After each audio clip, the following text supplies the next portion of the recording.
తెలంగాణలో ఏ బ్యాంక్ ముందు చూసినా బారులు తీరిన రైతులే కనిపిస్తున్నారు.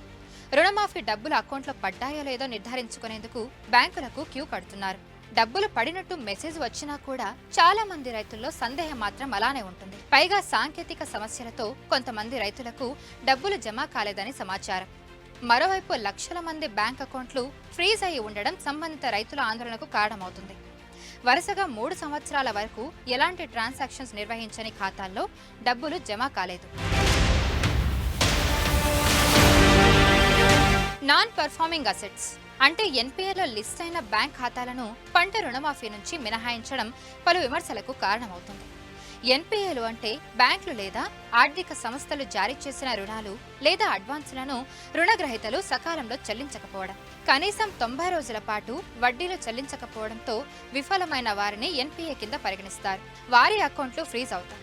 దీన్నే బ్యాంక్ అకౌంట్ డెడ్ అయ్యింది అని అంటారు. తెలంగాణ ప్రభుత్వం ప్రకటించిన రుణమాఫీ లిస్టులో ఎన్పీఏ అకౌంట్లో ఉన్న రైతుల పేర్లను తొలగించారని తెలుస్తోంది. తెలంగాణలో మొత్తంగా 6,90,000 ఎన్పీఏ ఖాతాలు ఉన్నాయి. వీరిపై దాదాపు 4,748 కోట్ల మేర అప్పులు ఉన్నాయి. నిజానికి గత 2 సార్లు రుణమాఫీ చేయడానికి ఎన్పీఏను పరిగణలోకి తీసుకోలేదు. అయితే రేవంత్ సర్కార్ మాత్రం ఈ ప్రతిపాదికన రుణమాఫీ అందించకపోవడంపై బీఆర్ఎస్ వర్గాలు మండిపడుతున్నాయి. అయితే ఈ రుణాలు ఇంతలా పేరుకుపోవడానికి కారణం నాటి బీఆర్ఎస్ ప్రభుత్వమేనని కాంగ్రెస్ ఆరోపిస్తోంది. 2018 డిసెంబర్లో అధికారంలోకి వచ్చిన తర్వాత పంట రుణమాఫీ చేస్తామని నాడు కేసీఆర్ చెప్పారని గుర్తు చేస్తోంది. అయితే 2023 వరకు ఆ పని చేయలేదని విమర్శిస్తోంది. రుణమాఫీ అవుతుందన్న ధీమాతో చాలా మంది రైతులు వడ్డీలు చెల్లించలేదని చెబుతోంది. ఇలా 3 ఏళ్ల పాటు ఇంట్రెస్ట్ డబ్బులు కట్టకపోవడంతోనే లక్షల మంది రైతుల ఖాతాలు డెడ్ అయ్యాయని హస్తం పార్టీ నేతలు చెబుతున్నారు. ఇలా బ్యాంక్ ఖాతా డెడ్ అవ్వడం వల్ల రుణమాఫీ సాయం పొందలేకపోయిన రైతులు తీవ్ర ఆవేదన వ్యక్తం చేస్తున్నారు.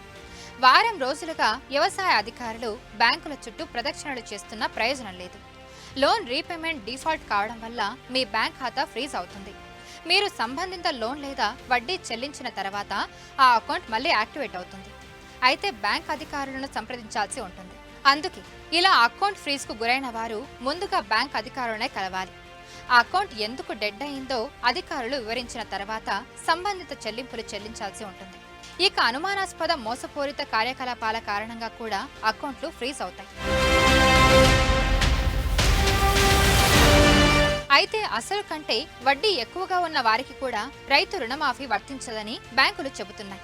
వ్యవసాయ అధికారులు కూడా దీనిని ధృవీకరిస్తున్నారు. ఇక జూలై చివరి నాటికి 2వ విడత రుణమాఫీ చేస్తామని ప్రభుత్వం చెబుతోంది. ఆగస్టు 15 లోపు 3వ విడత అంటే 2 లక్షల రుణమాఫీ చేయనుండగా ఎన్పీఏ ఖాతాలో ఉన్న రైతులకు భారీ షాక్ తగిలినట్టే. వారికి ఈ పంట రుణమాఫీ అందదు. మరిన్ని వీడియోస్ కోసం ఛానల్ ని సబ్స్క్రైబ్ చేయండి. లేటెస్ట్ అప్డేట్స్ కోసం వాట్సాప్ ఛానల్ ని ఫాలో చేయండి. అండ్ లింక్ డిస్క్రిప్షన్ లో ఉంది.